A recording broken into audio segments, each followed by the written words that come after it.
智慧之神纳西达，小慈树王。如果你问我整个须弥版本最值得抽的角色是谁，那我一定会推荐他，集挂草、辅助增伤和伤害能力为一身，可以说是一名近乎完美的角色。唯一的缺点大概就是圣遗物比较难刷，因为精通杀、精通杯、精通头的出货率是真的低。精通主词条的圣遗物也是所有圣遗物主词条里出现概率最低的，更别说副词条还有双爆和充能的需求，所以本身的圣遗物毕业难度可以说是非常之高。像我从须弥地图开放以来就一直泡在圣灵本了，但至今圣遗物也只是这种程度而已。想必官方也是想到了这一点，给了草神一个近乎变态的护天赋2，1000点精通可以为纳西达的战绩本身提供80%的草伤加成和24%的暴击率，可以说是有效缓解了面板的压力吧。当然，该天赋也是在告诉你，可以放心的给草神队精通，毕竟该天赋精通给的收益实在是太多了。草神的普通攻击、打字攻击、攻击4段，整体倍率不高，主要作用还是用来挂草。附着也遵循一般的元素附着规律，2.5秒3 hit，4段攻击可以附着落草。说实话，普攻完全可以不点。一般队伍不会需求草神战场，需求草神战场的队伍像是草星9，草神普攻的主要伤害来源也是慢激化反应造成的伤害，和角色本身的普攻倍率关系不大。当然想升也完全 OK， 也是有收益的，只是相比其他天赋收益很小就是了。普攻是有攻击距离的，距离不长，再加上草神本身的小短腿，追起敌人来体力消耗还是很大的，还是很累的。重击是鼠标攻击，就和平时操作电脑鼠标一样，滑一下把你框起来。因为是法器角色，重击的体力消耗是非常大的，有足足50点。实战中加上闪避打3下重击，基本就没体力了。虽然重击是独立附着，但我也不推荐把重击当做常规的输入手段。平时战场时只要无脑 A 就可以了。穿插重击会很容易导致体力槽被清空，闪避不出来。要说重击最大的用处的话，对我来说就是在打散兵本的时候了，一个重击正好能消掉一个机关，非常的方便。草神的战绩是其最核心的技能，点按是在身体周围绕一圈，长按进入拍照瞄准状态，此状态具有强抗打断，不会被敌人的攻击中断，所有被战绩扫到的敌人都会被标记且被连接起来，特效还是很直观的。该标记对隐身的 BOSS 也很有效，例如计划队唯一指定专属 BOSS 统辖矩阵。在标记状态下，只要其中任意一名敌人受到了元素反应的伤害，那么所有敌人都会受到来自一次草神的伤害，也就是技能描述里的灭尽3叶。可以看到灭尽3叶的伤害倍率构成是攻击力加精通，再加上天赋的精通转魔，草神的精通收益是非常恐怖的。灭尽3叶的伤害是有间隔的，初始是 2.5 秒一次，是独立附着，元素量为中草。这是我们遇见的第一个具有中等元素量附着的角色。平时我们形容元素量附着的强弱都是弱元素、强元素、超强元素，对应元素量为1、2、4，中草介于强弱元素之间，可以理解为 1.5。 有什么用呢？主要在绽放队和激战队的作用会比较大。首先，草元素是克制水元素的，同样是弱元素量，1单位草元素需要2单位水元素去消耗，能产生2颗种子。现在中草为 1.5 单位，那水元素量的需求也会变高，需要3单位水元素去消耗，可以生成最多3颗种子。而现有的角色里，挂水角色可以说是一个比一个强，挂水频率也是一个比一个高。2.5 秒内多次附着，那都是家常便饭。草元素量如果不够，怪就很容易会变成水底，导致反应紊乱，草变为后手元素，产生的种子会变少。中草就可以很好的解决这一点，可以基本保持敌人为草底，更方便打激化反应和生成种子。而在纯激化队里，中草就没有那么重要了，基本无影响。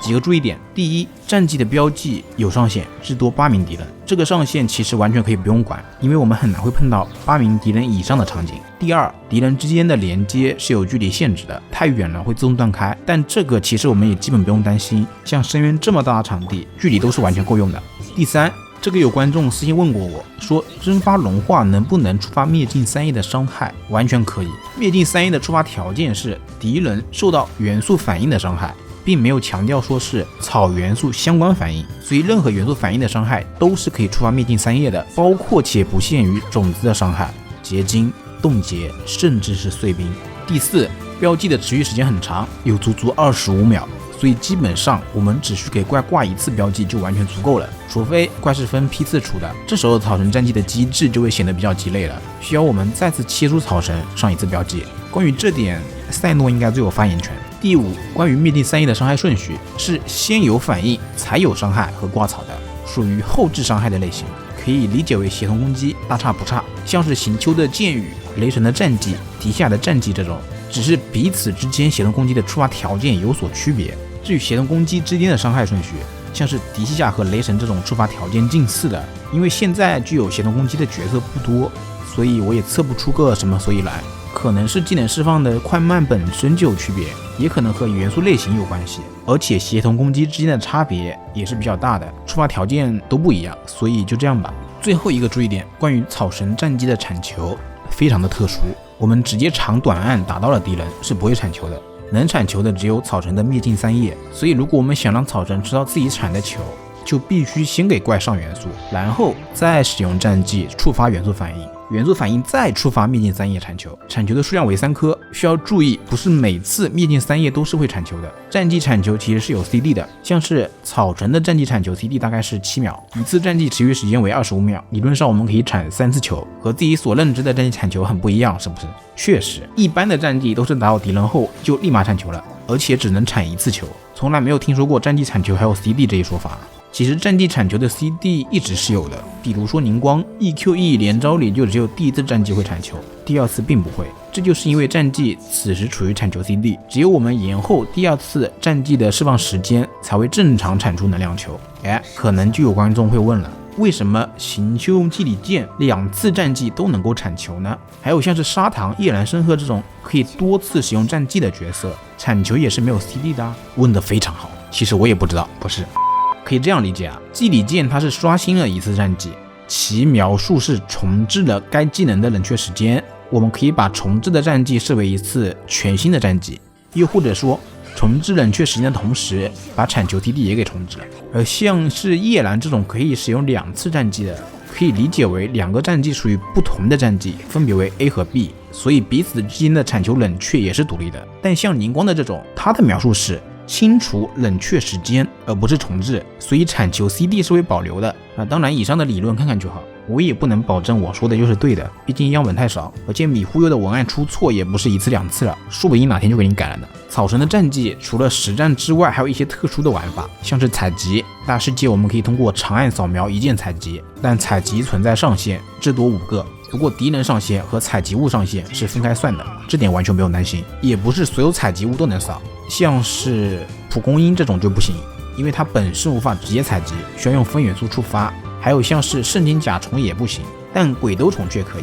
也不知道啥原理，因为鬼斗虫不会动吗？点按同样也是有采集效果的，并不一定需要长按。还有非常有趣的一点，草神的采集是不会采集伪装成点点花的片片花的，它会自动略过。当然即便没有草神，我们也能做出区分，只要看对话框上有没有3点的文字炮就可以了，有那就是片片花，没有那就是正常的点点花。除此之外，草神的战绩还可以窥视 NPC 的内心，扫一下就可以知道他心里在想什么了。一开始我以为是因为虚迷有虚空终端这种东西，所以才可以这样，但我发现并不是，即便做完剧情，虚空终端已经不在了，但也依然可以，就是单纯的读心术。这就是世界树的力量吗？说实话，从这个功能可以看出来，草神这个角色米忽悠还是很上心的，工作量还是挺大的。以后虚迷每出一个 NPC， 又或是支线主线剧情，都得考虑角色内心活动这一点。像是沙漠书里的 NPC， 不同剧情进展心理活动还是不一样的。那么关于草神的战绩就是这样了。现在来看一看草神的另一个重要技能元素爆发。元素爆发没有伤害能力，可以简单理解为就是一个增益战绩的辅助型技能。根据队伍中角色元素类型和数量的不同，会有不同的增益效果。像是火元素就是增加伤害，雷元素降低灭尽3叶的触发间隔，水元素延长大招时间。如果存在多名以上角色，则会进一步增强各自的效果，但增加的幅度也会有所降低，为原来的1半。所以理论上想要收益最大化，雷、水、火3种类型的角色各有1名是最佳的，但这具体就得看配对了。草神大招本身持续时间就是大于冷却时间的，而且本身大招需求能量也不高，所以水元素的增益其实看上去并没有那么好吧。雷元素降低触发间隔，个人感觉是最好的，同时提高了 DPS 和挂草频率。注意，这一间隔虽然变短，但灭尽3叶本身还是会挂草的，并不存在附着 CD。除了以上效果之外，草神大招还可以为当前场上的角色提高元素精通。依据队伍中元素精通最高的角色的精通数值的 25%，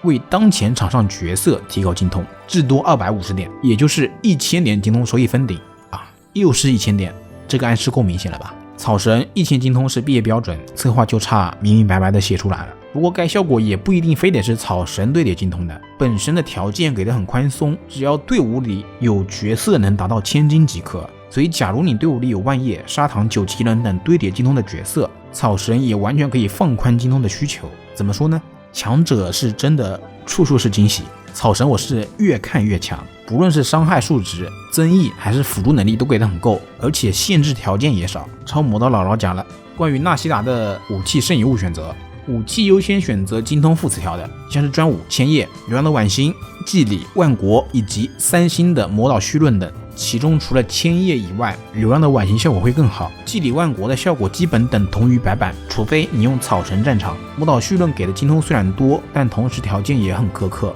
只有攻击被水雷元素影响下的敌人才能发挥最大的效果，但往往敌人都会是草底，所以实战会没有那么的美好。除了以上精通武器以外，如果你精通无压力的，也可以选择像是流浪乐章、侠礼、神乐、4分等输出型武器，拉高草神的伤害能力。圣遗物选择有很多，4生灵、4噬金、2草2精通、2精通加2精通等都可以，根据圣遗物词条来选择就可以。当然我个人的话还是更推荐生灵4件套，效果是最适配草神的，也是最通用的。而且就目前来看，很多同样穿生灵4件套的角色，像是克莱、草主这些，他们都算是草神的下位替代。大多数队伍里都只需要草神一个人就够了，除非是尼禄队，不然在我看来草神最好的选择就是带4生灵。当然你有不同的看法也完全 OK， 看个人喜好吧。圣遗物主词条优先精吧，以1000精的目标为主。虽说队伍中的其他角色是可以给草神提供精通，降低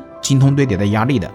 但一般来说，除了千年武器系列，真的很少有提供精通手段了。像是教官也基本上都被草神的250点精通给取代了，所以我个人还是建议草神精通起码要有900点左右吧。如果圣遗物副词条实在是太差，双爆压力大的，可以考虑换成暴击或者爆伤头。追求极致伤害的话，也可以把杯子换成炒伤杯，完全都可以，全看你怎么玩。我只是给个推荐，但具体还是得看队伍和你的玩法，并没有绝对的对错，好吧？草神的配对可以说是有非常多了，因为其拐精通和群伤能力，有太多的队伍都可以进了。这里我就不仔细讲每个队伍的操作手法了，主要讲具体成员和配对逻辑。首先，激化队玉皇大帝，这个帝可以是钟离，也可以是万叶，也就是克网激化队。其核心逻辑就是克勤战场，频繁触发超激化，让奥兹疯狂降下圣才之类。具体请看菲希尔的固有天赋2。小艾米也可以说是激化的最大受益者之一。赛诺激化队，钟离、赛诺、草神、菲希尔，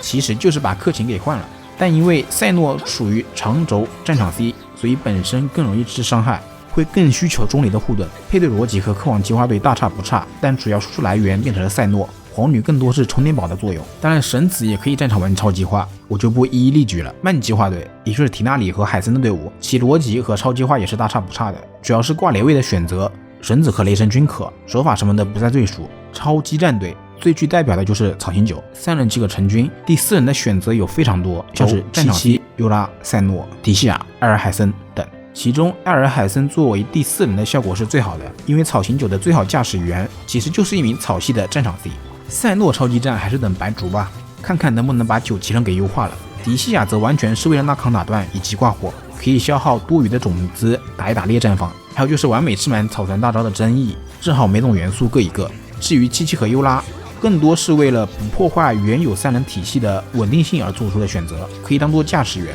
猎战放队像是托马林人，但怎么说呢？现有的猎战放其实更偏向娱乐性，硬要说的话就是超战放本身比猎战放的逻辑上会更为自洽，因为从附着的角度讲，猎战放就是不够稳定的。雷草能反应留草底，依旧能和水反应产生种子，但火草会变成火底，导致种子的产能下降，除非水草元素特别多。底层逻辑上来讲，雷草水3色反应是自洽的，火草水3色反应是矛盾的，所以单纯的猎战方玩法很难玩出一片名堂。但也不是不能玩，我们必须要加入第4种元素，比如说彩虹雷泽，可以说就是猎战方的变种，然后北斗猎战方队也是起源里就是在火水草的基础上又加入了雷这一元素，雷反应雷火能够超载，相互反应制衡，虽然各种反应一锅乱炖，看着很乱，但却达到了一种微妙的平衡。纯战方队也就是尼禄队，这个我就不多说了，当然还有很多其他有趣的队伍，但就因为我自身波克特的限制，就说到这一把。草神很强，绝对是续命版本最值得抽取的一张神卡，有了它，很多队伍的逻辑才能够运转，没有它，在续命版本只会度过相对失败的人生。不是，总之就是我真的非常建议大家都能够抽取一只草神，它的强度实在是太高了。那么以上就是本期视频的全部内容了，如果有帮助到你，还请点个赞支持一下 UP 主。我是思凡，我们下期再见吧。